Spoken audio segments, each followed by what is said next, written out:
আসসালামু আলাইকুম। আমাদের চারপাশে অনেকের কাছেই কোরআন, ইসলাম, দ্বীন এই বিষয়গুলো খুব বার্ডেন ফিল হয়। মনে হয় যেন এই বিষয়গুলো আমার জীবনকে খুব সংকীর্ণ পরিসরের মধ্যে বেঁধে ফেলছে। একটু সাফোকেটেড ফিল করে। অনেকেই হয়তো বলতে পারে না লজ্জায়, হয়তো মানুষ আমাকে কাফির বলবে, মুরতাদ বলবে। বাট আল্টিমেটলি সে এটা ফিল করছে। আবার সেম জিনিসটাই এই কোরআন, এই দ্বীন, এই ইসলাম আরেক শ্রেণীর মানুষের কাছে সে জীবনের সবচাইতে বড় রহমত হিসেবে ফিল করছে। সে ফিল করছে এই জিনিসগুলা, এই নির্দেশনাগুলা, এই দিক নির্দেশনাগুলো আমার জীবনকে বদলে দিয়েছে। আমার আবেগ, অনুভূতি, আমার ভীষণ, আমার জীবনবোধ সবটুকুই বদলে দিয়েছে, আমার জীবনকে একটা প্রশস্ত পরিসরে নিয়ে আসছে। এই সেম জিনিস আমরা দুই শ্রেণীর মানুষের কাছে দুইভাবে কেন প্রেজেন্ট হচ্ছে, দুই শ্রেণীর মানুষ দুইভাবে কেন অনুভব করছে? এটার জবাব আল্লাহ দিয়েছেন খুব সুন্দরভাবে সূরা আনামে 125 নম্বর আয়াতে। আল্লাহ সেখানে বলেছেন, আল্লাহ যাদেরকে পথ দেখাতে চান তাদের বক্ষকে ইসলামের জন্য প্রসারিত করে দেন, আর যাদেরকে পথ ভ্রষ্ট করতে চান তাদের বক্ষকে ইসলামের জন্য সংকুচিত করে দেন। এখানে আল্লাহ যে শব্দটা ব্যবহার করেছেন দয়িকান হারাজান, দয়িকান বলতে বোঝায় যে একটা সংকীর্ণ জায়গা, আর হারাজান হচ্ছে একেবারে সাফোকেটেডলি টাইটলি একটা স্পেস। তো এই দুইটা শব্দ মিলে বোঝাচ্ছে যে একেবারে টাইটলি সাফোকেটেড একটা সংকীর্ণ পরিসর। তাহলে এক শ্রেণী মানুষের কাছে তাদের যে আবেগটা, তাদের যে অনুভূতিটা, আল্লাহ সেটা খুব স্পষ্টভাবে তুলে ধরছেন যে তাদের কাছে একেবারে মনে হচ্ছে আমি খুব সাফোকেটেড, এক্সট্রিমলি সাফোকেটেড একটা এনভায়রনমেন্টের মধ্যে চলে আসছে। এবং তাদের যেই অনুভূতি সেটাকে আল্লাহ আরেকটা উদাহরণ দিয়ে খুব ভালোভাবে এক্সপ্লেন করছেন। এরপরে আল্লাহ অ্যাড করছেন যেন তারা আকাশে আরোহণ করছে। তো রাইট নাও আমরা সাইন্টিফিক্যালি জানি যে উপরের দিকে যখন আমরা উঠতে থাকি, বিশেষ করে 2500 মিটারের উপরে যখন আমরা উঠি, তখন বায়ুমণ্ডলে অক্সিজেনের পরিমাণ কমে যায়। ফলে আমাদের মস্তিষ্ক আমাদের ফুসফুসকে বলতে থাকে যে আরও বেশি পরিমাণে শ্বাস নিতে। তখন আমরা অনেক জোরে শ্বাস নিই এবং অনেক বেশি পরিমাণে শ্বাস নিতে চেষ্টা করি। ফলে আমাদের মনে হয় যেন আমাদের বুকটা কেউ চেপে দিচ্ছে, আমাদের বুকটা খুব সংকুচিত হয়ে আসছে, এরকম ফিল হয়। আলটিমেটলি আসলেই সায়েন্টিফিক্যালি বা বায়োলজিক্যালি আমাদের বুক সংকুচিত হয়ে আসে না, কিন্তু আমরা সেটা অনুভব করি, আমাদের কাছে অনুভব। আপনারা যারা হিল ট্রেকিংয়ে গেছেন বা যাবেন, আপনারা সেটা অনুভব করবেন, ফিল করবেন যে মনে হচ্ছে আমার বুকটা কেউ চেপে দিচ্ছে। এটা কেন হচ্ছে? আমাদের এই যে উদাহরণটা আল্লাহ দিয়েছেন, এটা কেন দিয়েছেন? আমাদের দেখেন কোরআন, ইসলাম এই জিনিসটা আলটিমেটলি আমাদের জীবনকে সংকুচিত করছে না, কিন্তু আমাদের মধ্যে একটা গ্রুপ সেটাকে অনুভব করছে যেন আমার জীবনকে সংকীর্ণ করে ফেলছে। আপনি পত্রপত্রিকায় বিভিন্ন ধরনের সংস্কৃতি কর্মীদের লেখা দেখবেন, তারা বারবার দাবি করে ইসলাম বা ধর্মান্ধতা, বলতে তো পারে না এক্স্যাক্টলি, অনেক সময় ইসলাম বলে না, হয়তো বলে ধর্মান্ধতা, অতিমাত্রায় ধর্ম আবেগ বা ধর্মান্ধ, এই বিষয়গুলো আমাদের জীবনকে সংকীর্ণ করে ফেলছে। আসলে তাদের কাছে মনে হচ্ছে যে জীবনটাকে সংকীর্ণ করে ফেলছে ইসলাম। আলটিমেটলি জীবন তারা সংকীর্ণতা অনুভব করছে, তাদের জীবন কিন্তু ইসলাম সংকীর্ণ করছে না। এখানে যেরকম আকাশের দিকে যখন উপরের দিকে আরোহণ করা হয়, আলটিমেটলি আমার বুক সংকীর্ণ হয়ে আসে না, কিন্তু আমার কাছে মনে হয় যেন আমার বুকটা সংকীর্ণ হয়ে আসছে। আল্লাহ কত অসাধারণ উদাহরণ সেখানে ব্যবহার করেছেন। তো আমি জানতে চাইলাম যে কোরআনের অন্যান্য আর কোথায় আছে যে কাদেরকে আল্লাহ পথভ্রষ্ট করেন আর কাদেরকে আল্লাহ পথ দেখান। কারণ এখানে আল্লাহ যাদেরকে পথভ্রষ্ট করেন তাদের জন্য আল্লাহ বক্ষ সংকুচিত করে দিচ্ছেন, যাদেরকে পথ দেখাচ্ছেন তাদের জন্য বক্ষ প্রশস্ত করে দিচ্ছেন। অবশ্যই অবশ্যই আমরা প্রথম শ্রেণীর মধ্যে থাকতে চাইব। তো কোরআনের যতটুকু আমি স্টাডি করলাম, আমি বেশ কয়েকটা আয়াত পেলাম যেখানে আল্লাহ বলছেন যে কাদেরকে আল্লাহ হিদায়ত দেন, পথ দেখান। আমি আয়াতগুলো উল্লেখ করছি, সম্ভব হলে আপনারা নোট করে নিতে পারেন। নিজ দায়িত্ব আয়াতগুলো যদি পড়ে নেন, হয়তো আপনাদের আরও বেটার ফিল আসবে, আপনারা আরও ভালো বুঝবেন। সূরা তাগাবুন 11 নম্বর আয়াত, সেখানে আল্লাহ বলছে যে আল্লাহর প্রতি ঈমান আনে আল্লাহ তার হৃদয়কে হিদায়ত দেন। এখানে হিদায়ত বলতে আল্লাহ পথ দেখান। এরপরে আল্লাহ সূরা শুরা এর 13 নম্বর আয়াতে বলছেন আল্লাহ যাকে ইচ্ছা নিজের জন্য বেছে নেন, যে তার দিকে ফিরে আসে তাকে তিনি নিজের দিকে হিদায়ত দেন।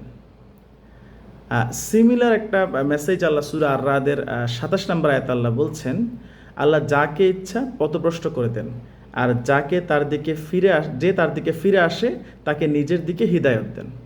তাহলে এই পরপর দুইটা আয়াতে আমরা দেখতে পাই যে আল্লাহ তাদেরকে হিদায়ত দেন যারা আল্লাহর দিকে ফিরে আসে।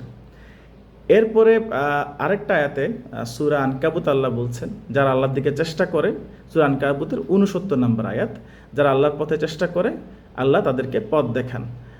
ওয়াল্লাযীনা জাহাদু ফীনা লানাহদিয়ান্নাহুম সুবুলানা। এটা সম্ভবত সূরা আনকাবুতের সর্বশেষ আয়াত।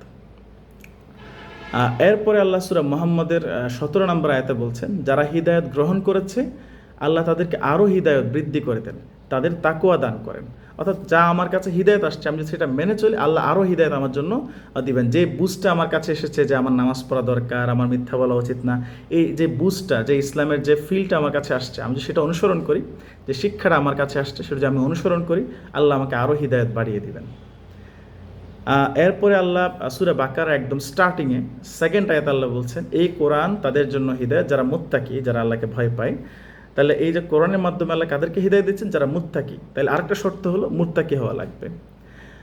আর আরেকটা কথা বলছেন আল্লাহ সূরা জুমারের 18 নম্বর আয়াতে, যারা মনোযোগ দিয়ে শোনে এবং তার সর্বোত্তম অনুসরণ করে এরাই তারা যাদেরকে আল্লাহ হিদায়াত দান করেন। এটা কোরআনের কথা বলছে, যারা মনোযোগ দিয়ে শুনছে এবং তার সর্বোত্তম অনুসরণ করছে আল্লাহ তাদেরকে হিদায়াত দান করেন। এরপর আমরা সূরা ইমরানে দেখতে পাই 101 নম্বর আয়াতে, যে আল্লাহকে দৃঢ়ভাবে আঁকড়ে ধরে সে অবশ্যই সরল পথে পরিচালিত হয়েছে। এরপর আমরা সূরা নূরের 54 নম্বর আয়াতে দেখতে পাই যে আল্লাহ বলছেন, যারা আল্লাহর এবং তার রাসূলের আনুগত্য করে তাদেরকে আল্লাহ হিদায়াত দেন। যারা ঈমান আনো সৎ কাজ করে, সেটা বলা আছে সূরা ইউনূসের 9 নম্বর আয়াতে, তাদেরকে আল্লাহ হিদায়াত দেন। তাহলে আমি 10টা আয়াত খুঁজে পেলাম যেখানে আল্লাহ কাদেরকে হিদায়াত দিচ্ছেন সেটা বলে দিচ্ছেন। আল্লাহ কাদেরকে, এখানে যে শুরুতে আল্লাহ বললেন যাদেরকে আল্লাহ হিদায়াত দেন বা পথ দেখাচ্ছেন, তাদেরকে আল্লাহ বক্ষ প্রশস্ত করে দিচ্ছেন। তো এই বিষয়টা যদি আমরা কোরআন আরও থরোলি স্টাডি করতে থাকি, আমরা মনে আরও বেশ কয়েক জায়গায় এই ডিরেকশনটা পাবো, আল্লাহ আসলে কোন কোন কন্ডিশনে আমাদেরকে পথ দেখাবে। আল্লাহ আমাদের এই হিদায়াতের ডিরেকশনগুলো মেনে চলার তৌফিক দিন, আমরা যেন সেগুলো মেনে চলি। তবেই আল্লাহ তার আয়াতের শুরুতে যেভাবে বললেন যে ইসলামের জন্য আমাদের বক্ষটাকে প্রশস্ত করে দিবেন, আমাদের জন্য ইসলামকে অনুসরণ করা, অ্যাবজর্ব করা, মেনে নেওয়া, আমাদের জীবনে সেটাকে প্রতিষ্ঠিত করা, ফিল করা আমাদের জন্য ইজি হয়ে যাবে। সিমিলারলি আল্লাহ সেকেন্ড গ্রুপ যাদের কথা বলেছেন, যাদের জন্য আল্লাহ বক্ষ সংকুচিত করে দিবেন, তাদের ক্ষেত্রে আল্লাহ বলেছেন যাদেরকে আল্লাহ পথভ্রষ্ট করেন তাদেরকে আল্লাহ বক্ষ সংকুচিত করে দিবেন। তাহলে আমরা কোরআন থেকে শেখার চেষ্টা করি আল্লাহ কাদের ক্ষেত্রে বলেছেন যে তাদের বক্ষ সংকুচিত করে দিবেন বা পথভ্রষ্ট করবেন, অর্থাৎ তাদেরকে আল্লাহ হিদায়াত দিবেন না। আমি কিছু স্টাডি করতে গিয়ে পেলাম সূরা বাকারার 258 নম্বর আয়াতে আল্লাহ বলেছেন আল্লাহ জালিম সম্প্রদায়কে হিদায়াত দেন না, তাদেরকে পথ দেখান না। সূরা মাইদার 51 নম্বর আয়াতে আল্লাহ বলেছেন নিশ্চয়ই আল্লাহ জালিম সম্প্রদায়কে হিদায়াত দেন না। দুইবার কিন্তু আল্লাহ এই কথাটা বলেছেন, আল্লাহ জালিম কোনো সম্প্রদায়কে হিদায়াত দেন না। এরপর আমরা সূরা বাকারা এবং সূরা তাওবা, সূরা বাকারা 26 এবং সূরা তাওবার 80 নম্বর আয়াতে সিমিলারলি দেখতে পাই আল্লাহ ফাসিকদেরকে পথভ্রষ্ট করেন। আরেক জায়গায় সূরা তাওবায় বলেছে আল্লাহ ফাসিক সম্প্রদায়কে হিদায়াত দেন না। ফাসিক হচ্ছে কারা? যারা অবাধ্য, সীমা লঙ্ঘনকারী, তাদেরকে আল্লাহ বা কোরআন বেশ কয়েক জায়গায় ফাসিক সম্বোধন করেছেন। ফাসিক মানে বেশিরভাগ হচ্ছে কোনো কিছু থেকে পিছলিয়ে বের হয়ে চলে আসা, কোনো কিছু তার বর্ডার ক্রস করে চলে যাওয়া আর কি। এরপরে কাফির যারা অস্বীকার করেছে তাদের ক্ষেত্রে আল্লাহ বলেছেন আল্লাহ তাদেরকে হেদায়েত দেন না।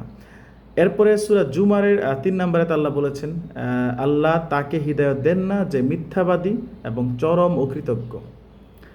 এরপরে আল্লাহ সূরা গাফিরের 28 নম্বর আয়াতে আল্লাহ বলেছেন আল্লাহ তাকে হিদায়াত দেন না যে সীমা লঙ্ঘনকারী এবং মিথ্যাবাদী। দেখেন এখানে সীমা লঙ্ঘনকারী, অকৃতজ্ঞ, মিথ্যাবাদী, এই কয়েকটা বৈশিষ্ট্য কিন্তু আল্লাহ ফোকাস করেছেন।